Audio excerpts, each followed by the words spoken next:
Blood pressure is the force that blood exerts against artery walls as it circulates. This pressure varies as the heart contracts or relaxes during a heartbeat. In this video, we'll look at how to use PASCO's wireless blood pressure sensor to quickly and easily measure both systolic and diastolic arterial blood pressure, as well as heart rate or pulse. We'll also relate sensor data to human physiology. The wireless blood pressure sensor comes with a charging cable and a standard-sized cuff which fits most teenagers and adults, but smaller and larger cuff sizes are available at PASCO.com if needed. The cuff attaches to the sensor with a connector that should be hand-tightened. You can use the blood pressure sensor with either Capstone or SparkView software. I've already connected the sensor to my computer through the sensor data path in SparkView, and I'm still in the sensor data configuration menu.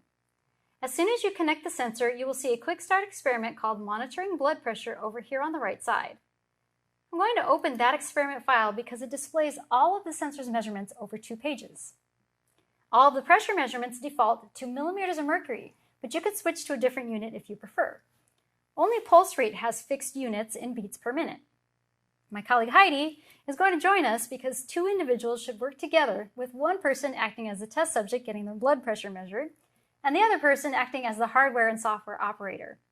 You're going to place the cuff on the subject's arm. According to the American Heart Association, there can normally be a blood pressure variation up to 10 millimeters of mercury between arms. So if you're going to do more than one run, use the same arm each time. Heidi, since you'll be the test subject, can you share subject-specific directions? Yeah, sure. Okay, if I had long sleeves on, I'd have to roll them up unless the sleeves were very thin. When I put the cuff on my upper arm, I need to line the arrow above my inner elbow to align the cuff with my brachial artery.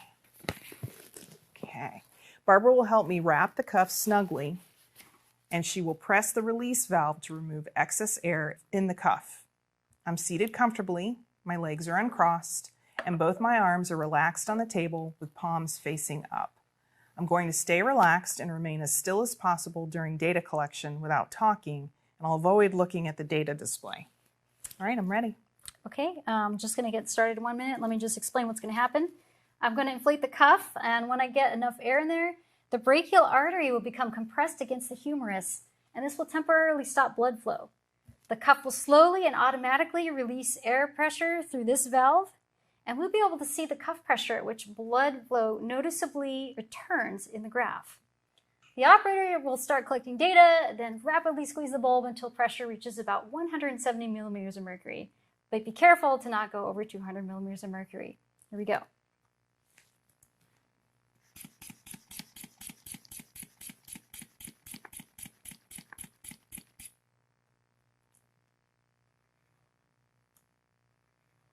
Cuff pressure decreases quickly at first here, about 5 to 10 millimeters of mercury per second right away, but then you'll notice by the time the small blips become prominent, the rate has already decreased to about 3 to 5 millimeters of mercury per second and continues to slow down from there. The first time the blips become easily visible indicates blood flow has noticeably returned to the artery, and this is the systolic pressure. Systolic pressure is the maximum pressure blood exerts on the arterial walls when it leaves the ventricles at the peak of ventricular contraction, when the heart is emptying its chambers of blood.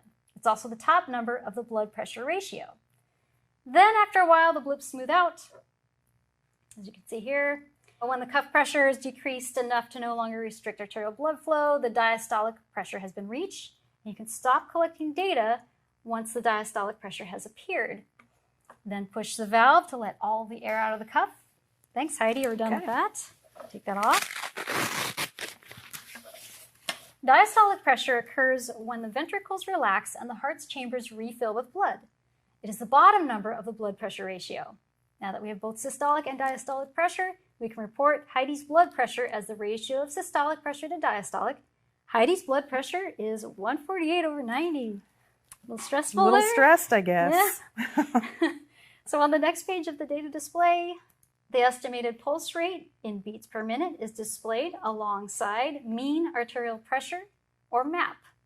MAP is the estimated average artery pressure throughout one cardiac cycle from the beginning to end of each heartbeat. If the blood pressure cuff is properly positioned and the sensor is measuring pressure, but you don't see a systolic or diastolic pressure within 1 minute of data collection, or the systolic blips are not obvious on your graph, you may need to adjust the pressure release valve on the cuff to get a more suitable rate during data collection. You will need a 2mm or 1/8 inch precision flat blade screwdriver to adjust the small screw inside the release valve. Turning the screw in one direction speeds up the release rate, while the opposite direction slows it down. Be patient when you're making adjustments because a very small change in the screw position can result in a big change in cuff pressure release rate. Individuals with larger arms generally require a slower release rate than individuals with smaller arms. You can use a sanitizing hand wipe to clean the portions of the cuff that contact the skin between students. When you're finished using your sensors, prepare them for storage by making sure all air is released from the cuff and disconnect the sensor from the cuff. Be sure to check out the exercise and blood pressure investigation and experiment library at PASCO.com, where students compare different blood pressure measurements before and after exercise. Also, please remember, the wireless blood pressure sensor is not a medical device. It is designed for educational use only and should not be used in any apparatus involved with life support, medical testing, patient diagnosis, or industrial control or testing systems. Thanks for watching and see you next time.